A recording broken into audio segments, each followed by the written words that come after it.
Rajasthan breaking news में आपका स्वागत है। खबरों के सबसे विश्वसनीय ठिकाने से मैं रमेश गांधी।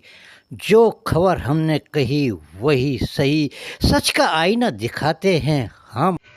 आत्मा अमर है, शरीर नासवान। बिहार के राज्यपाल कर रहे हैं आज सुबह में। राजस्थान ब्रेकिंग न्यूज में आपका स्वागत है। खबरों के सबसे विश्वसनीय ठिकाने से मैं रमेश गांधी चर्चा कर रहे हैं कोटा के विकास पुरुष स्पीकर ओम बिरला के सपनों को साकार करने वाले प्रदेश के लोक कल्याणकारी मुख्यमंत्री भजन लाल जी की नीतियों को अंतिम छोर पर पहुंचाने वाले कोटा के नवनियुक्त कमिश्नर राजेंद्र सिंह शेखावत साहब से आज हमने विशेष साक्षात्कार लिया और कई मुद्दों पर उनसे बेबाक बातचीत की। क्या कह रहे हैं सुनिएगा। हमारे साथ जुड़ गए हैं नवनियुक्त कमिश्नर राजेंद्र सिंह जी शेखावत साहब। अभी अभी आए हुए हैं, उनको अल्प समय हुआ है, लेकिन उन्होंने कोटा शहर की दिशा और फिजा और करोड़ों रुपए की जो केडीए की ज़मीनों पर कब्जा था उनको मुक्त कराने में अहम किरदार निभाया है। उनका विज़न सदैव जिस ज़िले में रहे हैं वह ज़िला हरा भरा रहे, जनता भ्रष्टाचार से मुक्त रहे और आम नागरिक को मुख्यमंत्री जो सुविधा देना चाहते हैं उसका उनको लाभ मिले। क्या कहना है सर, आपके अल्प कार्यकाल में आपने इतने ज़बरदस्त तरीके के प्रोग्राम किए हैं? नहीं, ज़बरदस्त वगैरह तो कुछ नहीं किए। आपने जो सिस्टम सरकार ने दे रखा है और जो ड्यूटीज़ दे रखी हैं उनको ढंग से निभाने की कोशिश की है। जैसे सीएडी की बात करें तो जो मुझे पता लगा ये कि हर साल प्रॉब्लम्स आती हैं, धरने प्रदर्शन होते हैं, तो सिस्टम को थोड़ा ठीक किया कि आप फील्ड में जाओ, रिपोर्टिंग करो, देखो। तो इस बार आपने भी देखा होगा कि जो नहरों की पानी की जो अव्यवस्था होती है या फिर टेल तक पानी नहीं पहुंचता, धरने प्रदर्शन होते हैं, तो उसमें शुरू में आया 5-7 दिन तक तो रहे थी इस तरह की पोजीशन, लेकिन इसके बावजूद 1-1.5 महीने से कोई प्रॉब्लम नहीं आई। सेकंड इशू मध्य प्रदेश तक पानी पहुंचाने की थी, वो प्रॉब्लम भी हमने सॉल्व कर ली, वहाँ से भी इस प्रकार कोई समस्या नहीं है, बल्कि वो ये कह रहे हैं कि अब पानी बंद कर दो आप।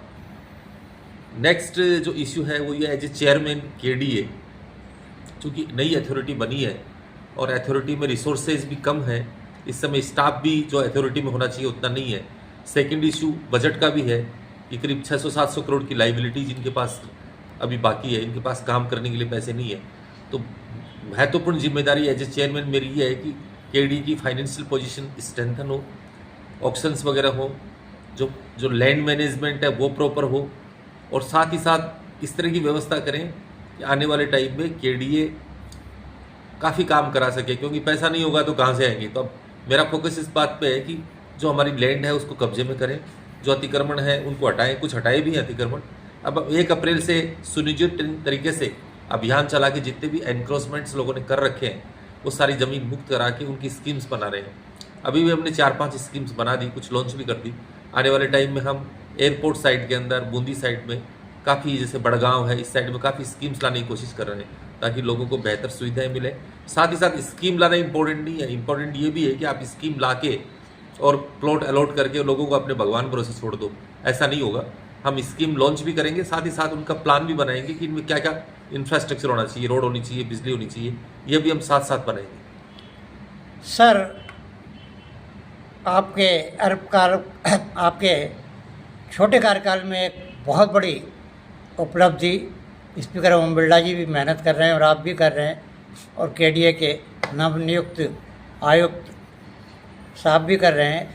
हवाई अड्डे के लिए आपने ज़बरदस्त तरीके से प्रयास कर और आपके कार्यकाल में ये महान उपलब्धि, जो कि काफ़ी लंबे अरसे से यहाँ की प्रतीक्षा में हवाई अड्डे की थी, उसके टेंडर भी होने लगे हैं और धीरे धीरे उसका विकास किया। देखो, हवाई अड्डा तो जो national airport authority of India है, गवर्नमेंट ऑफ इंडिया बनाएगी, लेकिन एयरपोर्ट से रिलेटेड हमारा जो वर्क है, जैसे कोई शिफ्टिंग करना है, जो केडीए को जो सहयोग देना है, तो उसके लिए हम अपनी पूरी तैयारी कर रहे हैं। साथ ही एरो सिटी की योजना आई है, तो एरो सिटी के लिए हमने प्लानिंग करने के लिए अपना काम शुरू कर दिया, जगह हमने लगभग चिन्हित कर ली है। तो आने वाले टाइम में 2-3 साल में आप देखेंगे कि एयरपोर्ट बनेगा, एरो सिटी बनेगा, इसके आसपास का डेवलपमेंट होगा, बहुत सारी स्कीम्स लॉन्च होंगी। एक फार्म हाउस स्कीम भी लॉन्च हो रही है गेटेड, जो अनूठी स्कीम होगी जिसमें सब फैसिलिटीज़ होंगी। तो हम अपने लेवल पे जो रिसोर्सेज हैं उसका बेटर यूटिलाइजेशन करने की कोशिश कर रहे हैं। मुख्यमंत्री भजन लाल जी का राइजिंग राजस्थान का जो सपना है उसको आप बहुत पूरा कर रहे हैं और कोटा शहर में नए नए उद्योगपति कुछ ही समय पश्चात आकर डेरा डालने वाले हैं, उसके बारे में क्या कहना है? देखो, राइजिंग राजस्थान में न कोटा बल्कि कोटा, बूंदी, झालावाड़ सभी जगह एमओयूज हुए हैं और इन एमओयूज को धरातल पर लाने के लिए सारे जो कलेक्टर्स हैं हमारे प्रयास कर रहे हैं कि जो ज़मीन के इश्यूज हैं वो निपटाएं जिनको ज़मीन की ज़रूरत है। इसके साथ साथ ही आप देखें कि कोटा पहले प्रॉपर कोटा की बात करें तो पहले इंडस्ट्रियलाइजेशन के लिए जाना जाता था, फिर कोचिंग और एजुकेशन सेक्टर के रूप में जाना जाता था कि एजुकेशन यहाँ बहुत ज़्यादा है। अब हम ये कोशिश कर रहे हैं कि ये चीज़ें चलती रहें साइमल्टेनियसली, चूँकि मुकंदरा में है और यहाँ पास में ही मुकंदरा के अलावा दर्रा अभ्यारण्य है, इसके अलावा यहाँ पास में जो रामगढ़ विस्तारी है उधर है, फिर यहाँ आपके बहुत सारी चीज़ें हैं, आपके हिस्टोरिकल प्लेसेस भी हैं, आपके रिवर फ्रंट भी है, ऑक्सीजन पार्क भी है। इसके अलावा आप देखें शहर भी काफ़ी खूबसूरत है, काफ़ी इंफ्रास्ट्रक्चर डेवलपमेंट हुआ है। तो ये चीज़ें देश और विदेश में पहुँची नहीं है, यानी बहुत सारे पर्यटन स्थल हैं जिन्होंने 1 या 2 चीज़ों से चल जाते हैं। यहाँ तो आसपास हिस्टोरिकल प्लेसेस भी हैं, आपका इकोसिस्टम भी अच्छा है, आपके अभ्यारण्य भी हैं, इसके साथ साथ ही नए डेवलपमेंट भी काफ़ी हुए हैं। तो हम कोशिश ये कर रहे हैं कि इंफ्रास्ट्रक्चर के साथ साथ और बहुत से लोगों को अट्रैक्ट करके साइमल्टेनियसली जो एमओयूज हुए हैं उनको भी एग्जीक्यूट करवाएं ताकि लोगों को एम्प्लॉयमेंट मिले और टूरिज्म भी अपने आप में इंडस्ट्री का दर्जा दे रखा है, ये भी बढ़े। सर, शिक्षा नगरी सने सने दम तोड़ती जा रही है, लेकिन आप जब से आए हैं पर्यटक को आपने बहुत तवज्जो दी है। हाल ही में सेमिनार भी करवाए हैं और गीता कुमारी जी पर्यटन मंत्री भी आई थी, उन्होंने भी यहाँ काफ़ी अपार प्रचुर संभावनाएं देखी हैं पर्यटन की, उसके लिए क्या आपका कदम रहेगा? देखो, टूरिज्म अकेले केडीए के भरोसे नहीं होगा, टूरिज्म के लिए सभी को जुड़ना पड़ेगा। जैसे अभी आपकी यूनिवर्सिटी वो भी कॉन्क्लेव करा रही है, कोटा यूनिवर्सिटी, इसमें हिमाचल, मध्य प्रदेश, राजस्थान, बाहर से काफ़ी लोग आ रहे हैं, करीब 250 के करीब डेलीगेट्स आ रहे हैं। इनके सामने चीज़ें रखी जाएंगी, किस तरह से क्या क्या हमारे पास अपॉर्चुनिटीज़ हैं। तो ये माउथ पब्लिसिटी होती है। आपने सुना होगा कि बहुत सारी छोटी जगह जो इग्नोर थी पहले पानी के पास, तो आज हाईलाइटेड है।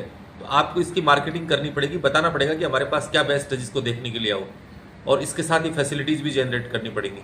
हम खुद भी 5 और 6 तारीख को 2 दिन